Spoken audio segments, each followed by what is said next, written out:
Guys, can you hear me? Yes, ma'am. Yes, ma'am. So, guys, today you're gonna learn a new chapter which is about the memory management and the virtual memory. In the previous slide, you heard the word that virtual memory. You have a little bit idea about virtual memory. In this chapter, you're gonna learn a huge idea about virtual memory. Memory management is related to that whenever you install an application software or whenever you save any file and folder at that point of time, you have to find out that whether your memory have the proper space or not. If your memory don't have the proper space at that point of time, you won't be able to install any types of application software. Say for example, whenever you try to install an application software, guys, just 1 second, I'll be back.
Say for example, you try to install an application software, you have to find it that it always show you the number and the information that which type of operating system you need to install that application software, then how many memory space you need to install that specific application software, all types of information. So at that point of time, if you did not read that and you just install that application software, at that point of time, it will be make a huge problem in your system. Even you cannot install that application software without the specific memory. So that's why memory management is a very important to understand when you install or save any application software or any file and folders. Also, another thing from memory management you will learn about that whenever you from the previous slide you studied that some part of your application software is stored in secondary memory, some part of your application software is stored into the primary memory. So how this is happen? Why this is happen? All types of things you actually learn in this chapter. So in this chapter, these are the content you're gonna learn in a details way.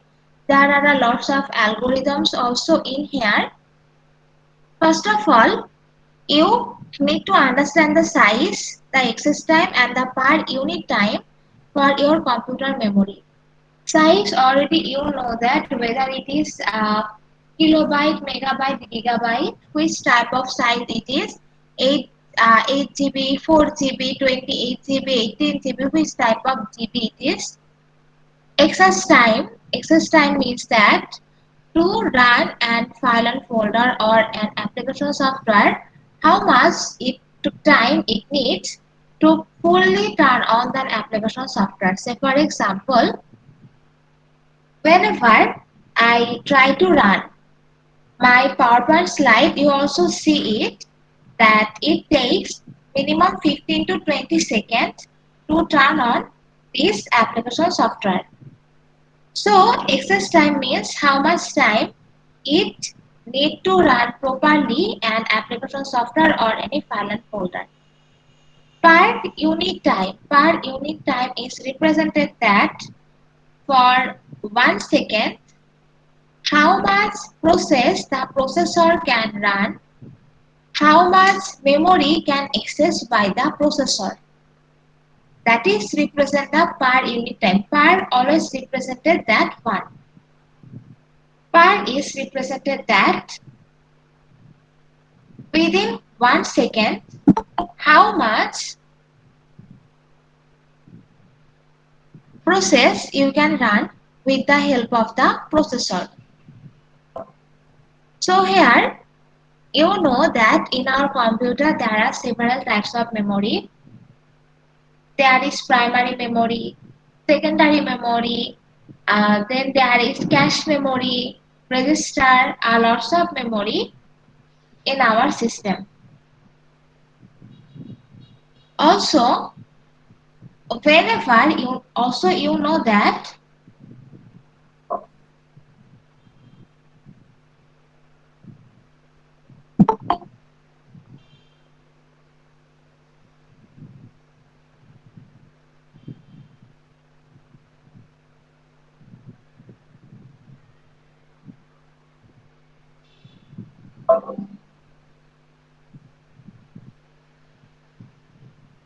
you know that main memory is slower than the primary memory.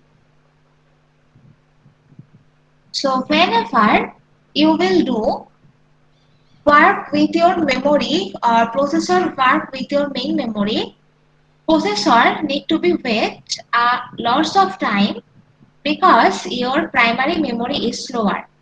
So to make primary memory faster, we need to use the cache memory. Already from chapter 4, you learned about the cache memory, that how cache memory is work with the processor and main memory, and it helps to main memory work fast. Now here is the mathematical problem is solved showing in here.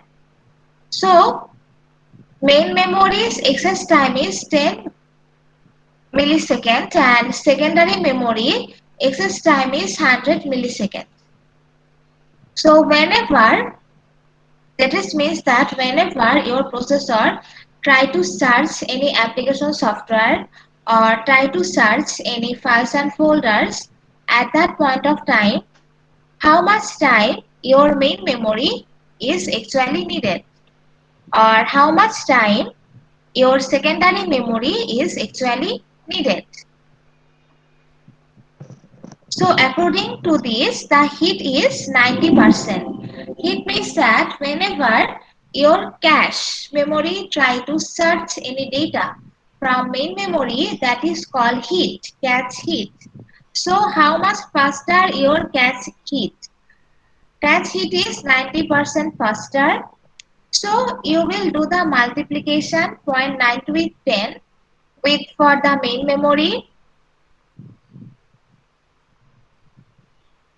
and whenever you go to calculating with the secondary memory, you have to add it main memory with the secondary memory, because I have already told you the data which you can see in the primary memory or in our desktop, that is only the icon, which is actually 2 to 3% application software's part is stored in our main memory, and about 97 to 98% files and folders of the application software is stored in secondary memory. So that's why whenever you try to search anything from main memory, and that must be some part is stored in the secondary memory. So for secondary memory, you have to do through summation of 10 plus 100, and always do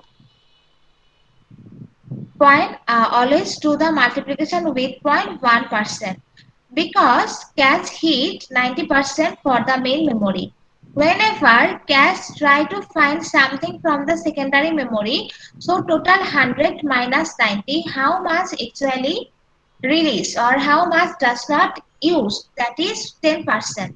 So for 10% we represented 0.1 in here, and we do the calculation, which is actually represented that whenever your cache memory try to find any file and folders from main and secondary memory, how much time the processor is need to be wait. So guys, in this slide, if you have any question, you can ask. Then the background. What is actually represented in the background? Background is actually represented that when you store any application software, or you store any data, or you store any file and folder, at that point of time, what your computer memory is actually do, or what will actually happen in your background of your operating system. So program must be brought into memory and placed within a process for it to be done. An input queue, that is collection of process on the disks that are waiting to be brought into memory to run the program. User program go through several steps before running. So HL represent the hardware abstraction layer. So from hardware abstraction layer, it is represented the hardware devices, means our monitor, mouse, keyboard, printer. So think, whenever I try to run an application software or my PowerPoint slide, so what I do first? First, with the help of my pointer, with the help of my mouse, I double click on that PowerPoint slide. When I double clicked it, that is called hardware abstraction layer. After that, it is go for the compile. Now, I double click with my mouse. So my mouse pointer uh, decoding, or what actually represented by double click with the mouse pointer, that is calculating by the compiler. And compiler converted that instruction into binary value, means 0 and 1. This is actually secondary memory and primary memory and main memory. So in the secondary memory, it is a first actually check whether that types of instruction is stored in the secondary memory or not. You know there is device driver. So whenever I try to use any devices at that point of time, that device instruction is stored in the secondary memory. So from the secondary memory address, it figure it out what is the instruction. It send it to the main memory, and from the main memory, the processor fetch it, and processor actually execute that pointing. That by double click means that I want to open this PowerPoint slide. You know, in the mouse pointer there is right click and left click. If I right click with my mouse, it show me some hidden properties of the application software, or some hidden properties of my work.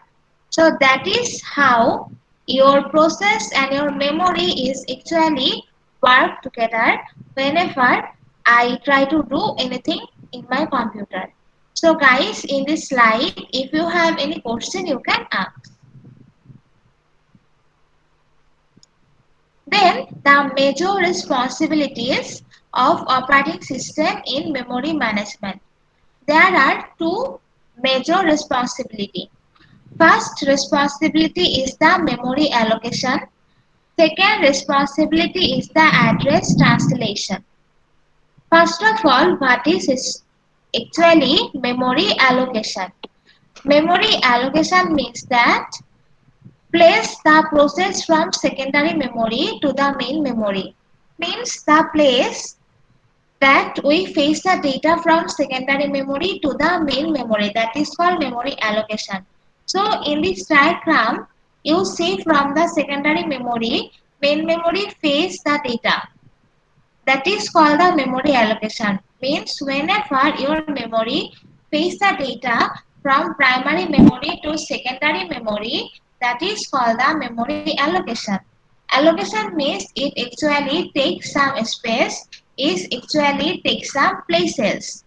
So whenever I try to allocate or I try to install any application software or I try to run any application software, so at that point of time, you need to allocate that where the application software is actually stored.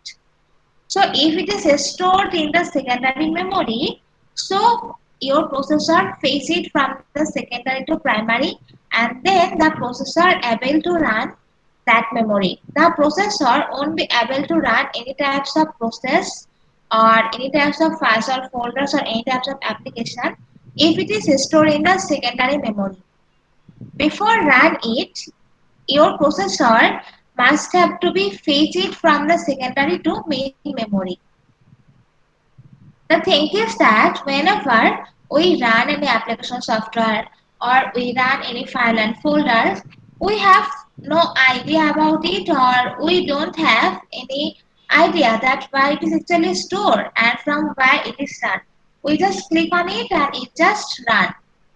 We did not think on it twice or thrice that where it is actually running. But whenever we are working on it as a computer engineer or as a computer as a software developer, we need to have very clear understanding that what is actually memory allocation. Always remember that the application software you store in your computer, 2% part is stored in the primary memory and 98% part is stored in the secondary memory. So whenever I click on any icon, at that point of time, according to that icon, it pastes the file or folder and it runs it. So memory allocation means that from secondary memory, the processor pastes the data from the primary memory and then it executes. And address translation. Convert the logical address to physical address. After some slide in this chapter, you learn details about what is actually logical address and what is actually physical address. Let me give you a small idea about logical and physical address so you will be easily understand about it.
So you know about array programming. So in array programming, We always start the address from 0 and we provide the address according to the sequential order or sequence wise. We never ever disallow the sequence of the array, or we never ever disallow the sequence of the array addressing. Now whenever you know that arrays represent the block of the memory. So this is my memory and these are the blocks. So the address 0, 1, 2, 3, 4, 5, 6, these are known as the logical address.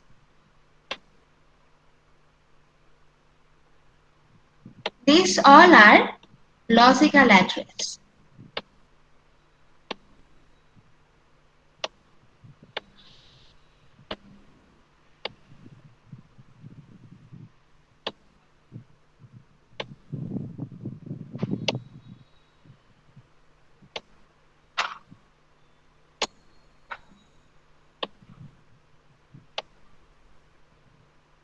But the thing is that computer does not understand the logical address, because the logical address is given by how?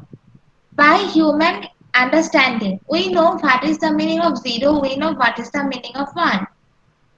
Whenever it is about the physical address, it is represented first of all that how many bits the block can store. If I say that each block can store 4 bits,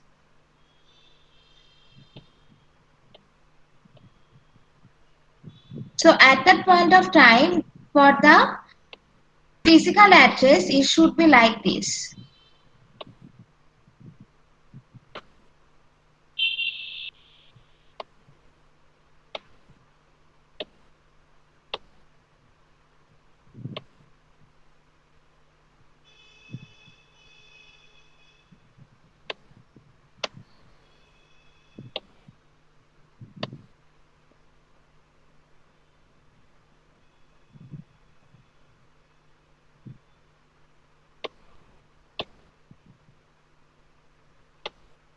So the address directly converted into binary language, because you know binary language is the machine language, and this binary language is actually understandable by our computer system.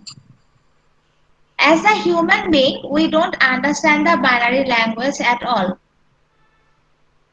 Whenever it is about the computer, it only understands the binary language. So the logical address will convert it into this physical address. So these are actually called the physical address. So address translation means the logical address converted into the physical address. So guys, up to this slide, if you have any question, you can ask. Now you will learn that memory allocation. So there are several types of memory allocation, and with the memory allocation you will learn a lots of things, even you will learn a lots of algorithm. So first thing you need to understand very clearly what is actually memory allocation with the type. First type is contiguous memory allocation. Contiguous memory allocation is a classical memory allocation that assign a process consecutive memory blocks. It is the oldest memory allocation scheme. Actually, it have a big disadvantage when we are using contiguous memory allocation. Say for example, this is my memory. In the memory, it can have different size of blocks. So this block size is 4 kilobyte. This block size is 2 kilobyte. This block size again 4 kilobyte. So total size of my memory is 10 kilobyte.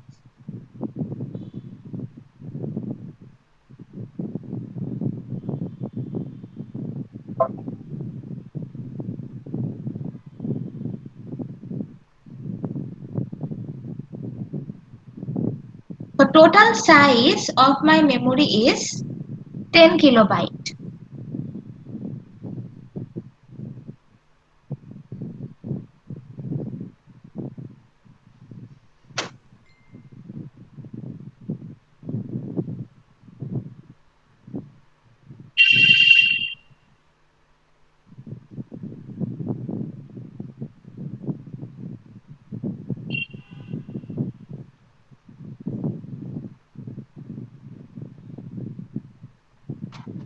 Now when the total size of the memory is 10 kilobyte, in the memory the block size can be different. Now inside the 2 kilobyte, it is already occupied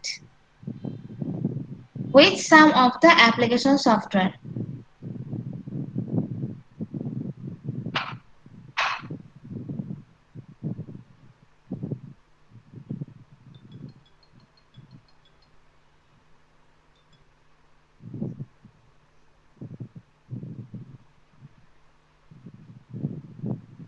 Now I want to store an application software which is 5 kilobyte. Total memory space is 10 kilobyte. 2 kilobyte space is occupied, so 8 kilobyte is remain free. So I want to store an 5 kilobyte application software. But if your system is follow the contiguous memory allocation, you won't be able to store this application software. You won't be able. If you want to store this 5 kilobyte memory, it should be stored like this way. That it should be stored 5 kilobyte together wise in the block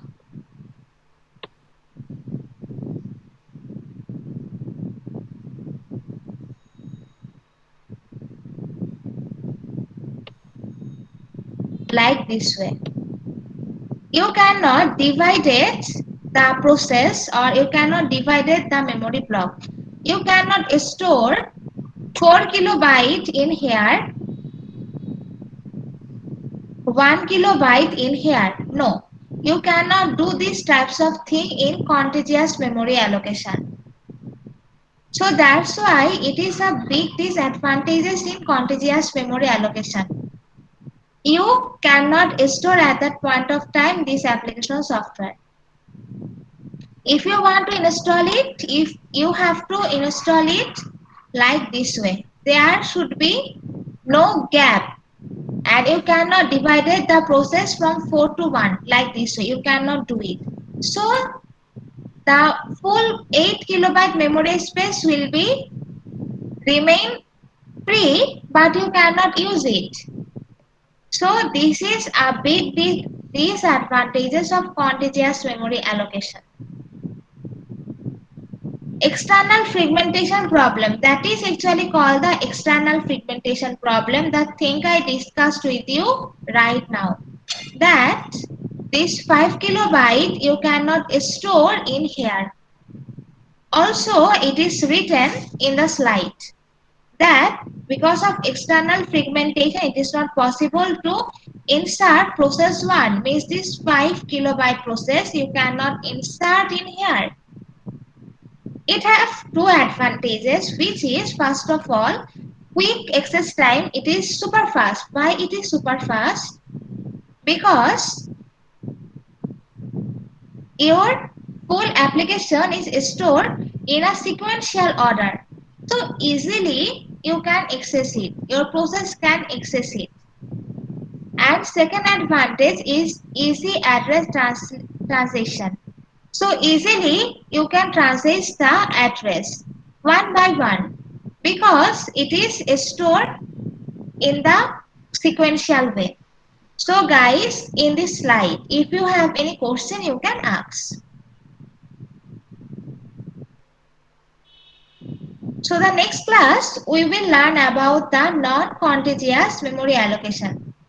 The thing is that most of our computer system nowadays always use the non-contiguous memory allocation because it is much more powerful It is much more helpful for us to insert the application software, to insert the data, to insert the process.